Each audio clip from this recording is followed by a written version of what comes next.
So here we are, episode 4 of Downtime at DT. I'm joined by another illustrious DT member, new to the party here at the Sydney office. Would you like to introduce yourself?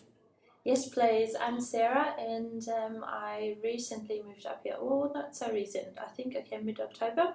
Yes, and I've been enjoying the move from the 3rd floor to the 5th floor. I feel quite like an executive gangster, as Henry always says, very much. And Sarah, what is it that you do here with us at DT on the 5th floor as an executive gangster? Ooh, that's a good question.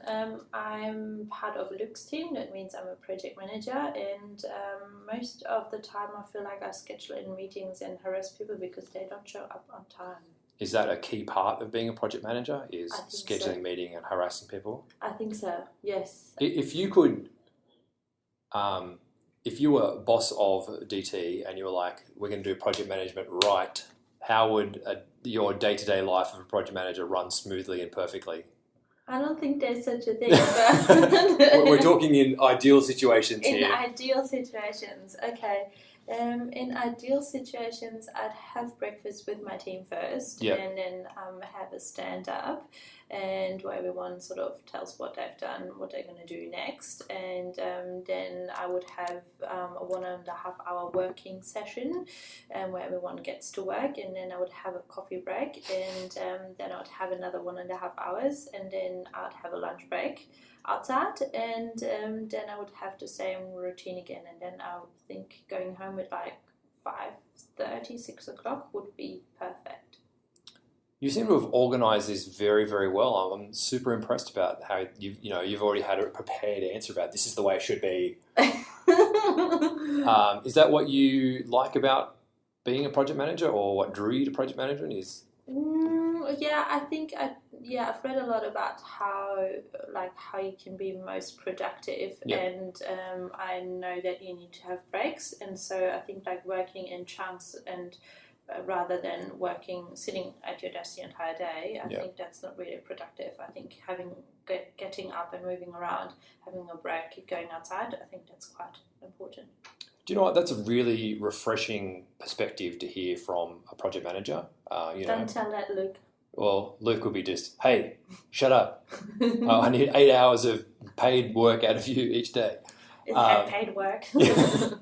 But I think that's a very productive thing, because it's not about, this kind of old school mentality of hours equals productivity, but it's about creating an environment and parameters so you can be as productive as possible, and so you're sort of getting the same amount of work but in shorter bursts. So I think plus you've got happy people, and I think and healthy and happy employers, and I think that leads to a better product eventually, and a better culture, and I think that will attract other clients and different clients, and potentially gets us more business. Look, this is amazing. This is why I love this podcast, is because I would never ever have known this stuff about Sarah. So that's why I love doing this, and hopefully you enjoy listening. Have you listened to any of the podcasts? No, I haven't. I didn't want to, because otherwise I would have prepared for the questions. Oh, right. Being German as I am. Yeah. Here's an answer. Here's a statement I prepared earlier. Let me read this out loud to you. Yeah. So is this, we kind of talked a bit about your ideal view of project management. Is that why you're passionate about the area, or what is the sort of the thing that brought you to this position where we're right now? I think what brought me to the position was that I really enjoy working at DT, and I love the culture that we have, and I like working with people, like with the people that we have here. So I prefer to spend I do client talks and meetings too, but it's not.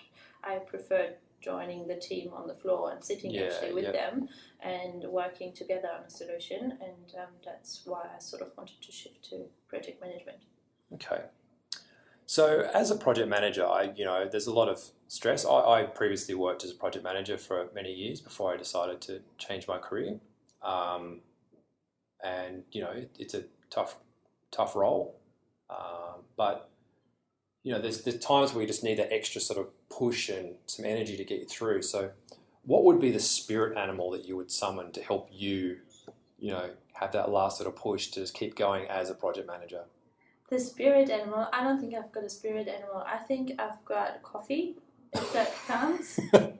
It's not quite an animal, but it does other tricks in you. Yeah. Do you know that there's an animal that they make coffee out of its poo? That's pretty cool. Yeah, so it eats the coffee beans, and then they go around and they pick up all of the beans, and then they make coffee out of it. It's the most expensive coffee in the world. Wow, which animal The is that? civet, civet. Wow, I'll look that up. So perhaps that could be your spirit animal. Maybe that's my spirit animal. Yeah. There's a lot of work that goes involved in being a project manager, I guess, and there's a lot of energy that goes into that.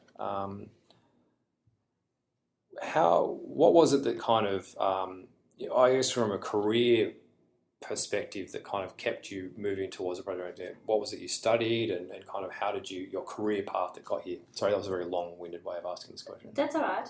I think I first joined it here as a producer, and I like the work. I like being engaged with clients and having the different aspects and inputs from client versus creatives versus the different disciplines such as UX or design and development. But I came to realize that I'm really good at with spreadsheets, and that I actually like doing spreadsheets, and I actually enjoy doing all of that legwork, and I actually like being on time to meetings and someone in my team to be on time on meetings, and so that was kind of why I decided to like sort of move ahead into that direction.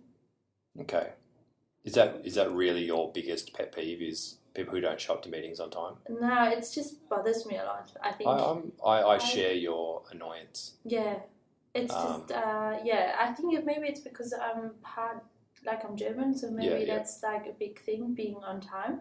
But I also think that like sometimes you just need to be in a room and talk face to face. Yes. And that way you can solve so many things. Like it can save you a day of writing emails, just having a 10-minute catch up. So I feel like you've got a lot of plans and skills and kind of an approach to things.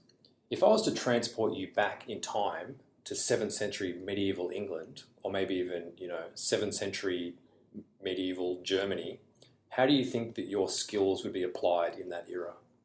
Ooh, that's a really good question. I think I would be in charge of food supply. I could totally see that. When you started talking about I'd be in charge, I was like, you'd be in charge of like supplies and rationing. And, like, you will have these potatoes, you will have this meat. I could totally see you. At what time? I could even tell you the time you should have that meat and that potato. Yeah, nice. Yeah. I'm really impressed with that. Yeah, I'd get behind that. I'd be a peasant in your kingdom. Thank you. Yeah. So look, we went back to the past a little bit, but looking forward into the future, what excites you about digital and technology and the internet and kind of the area that we work in? Is there something that you're looking forward to or passionate about? Yeah, I think we become more dependent on technology. I think, and I think the way it just transforms our daily lives is just incredible. And I think the sort of the knowledge we can gain, but also the knowledge that we get from technology, I think that's quite amazing. And I think it has, in many ways, it has not improved our lives, and it has, on the other hand, improved our lives in many ways. And I'm really looking forward to like the next few years and what else we can do with technology. And I'm a strong believer in beaming. And I do believe that one day I'll be pushing the button and I'll be sitting within 10 minutes at my grandma's couch in Germany. So being transported Star Trek style. Yeah, I think that's possible. And I'm a strong believer in, how do you call these holograms sort of things? Where you tell it that it was in Star... Like the holodeck. Yeah. Where they kind of create an environment, then you can go into that environment and experience the holodeck. Yeah. That's interesting. And also that's why I think the virtual reality with the headset, the Oculus Rift, I think that's incredible. I think that has a big future. You're seeing everyone's having a go now, like Google, Samsung, there's a few other sort of Kickstarter-y type stuff. Microsoft released something today about it. So... it's definitely a very interesting space, and I kind of share your perspective on that. It's I'm interested to see where that goes and how that sort of affects not just sort of entertainment, but also our day-to-day lives, like Yeah. our relationships with each other, with groups, just with everything. Yeah. Look, so, sort of chat a bit about your sort of passions for the future and passions for technology. What are some of the passions that you have around, outside of the office and sort of hobbies and things that you do? Or Outside of the office, I do a bit of sport, like I go running, but Yep. that's I enjoy that as it's kind of like what other people do for like yoga. It's like a stress release it's sort your of thing. meditation. My meditation. Yeah. I do enjoy that a lot. At the moment, I don't do it as much as I can, but as I used to. But I try to do, and I want to do a bit more again. And I like to read books, and I like to read all kinds of articles about everything. Yeah.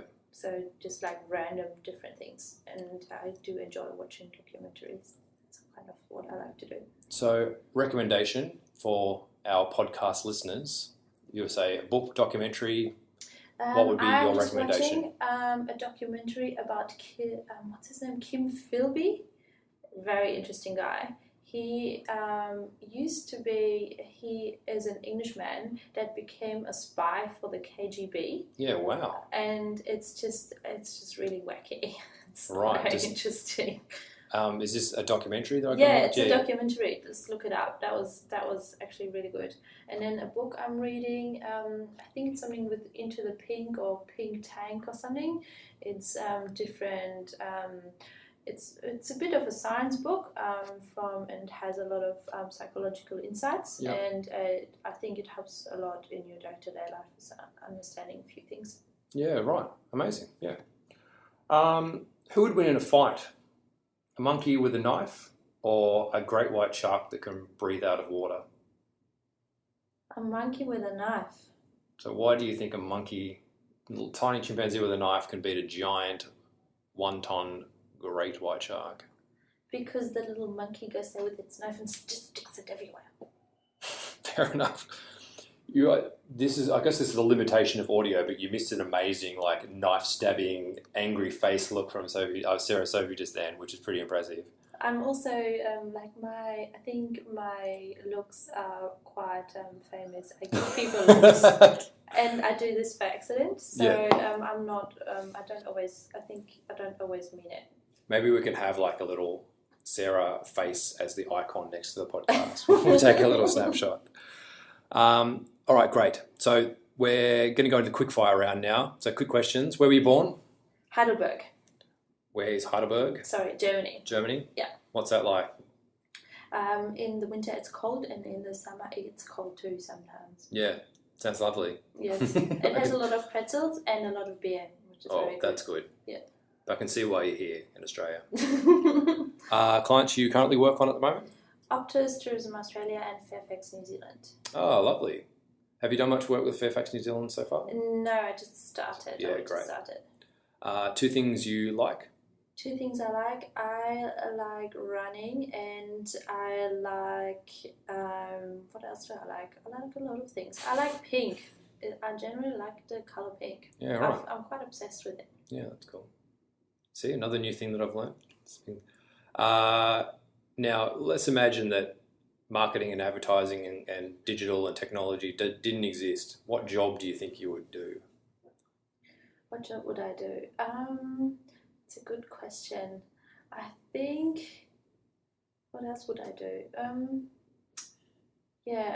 mean, what did we say in the 7th century? I would be managing food supplies. Yeah. So maybe that would exist in this sort of time area too. Where technology took a long time to come about. Yeah. Yeah, okay, cool.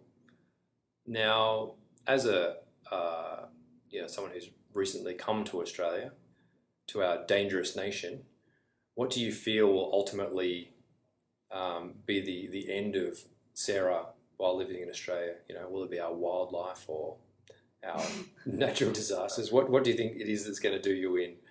In Australia? Yeah.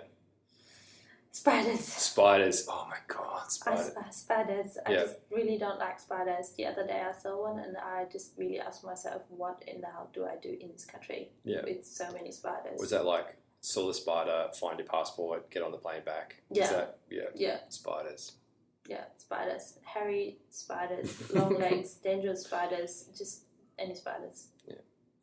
So I want to say thank you very much for being on the 4th episode of Downtime at DT. Thank you, Mikey, for taking the time. Was it as nerve-wracking as you thought it was going to be? No, it was really easy. Yeah, right. I thought you were going to ask me hard political questions that I don't know the answer to. I can if you want. No, we'll just avoid that, right? Yeah. Well, are there any last words you'd like to leave our DT listeners?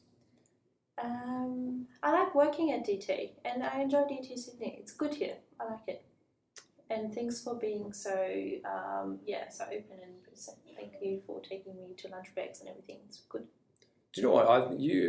When you came to the Sydney office, you had a very immediate impact with your chirpiness and happiness and being involved and chatting with people. So that's good. I think we want to also say thank you for you coming along and changing things. So it's been great. All right. Thanks very much. Thank you, Mikey.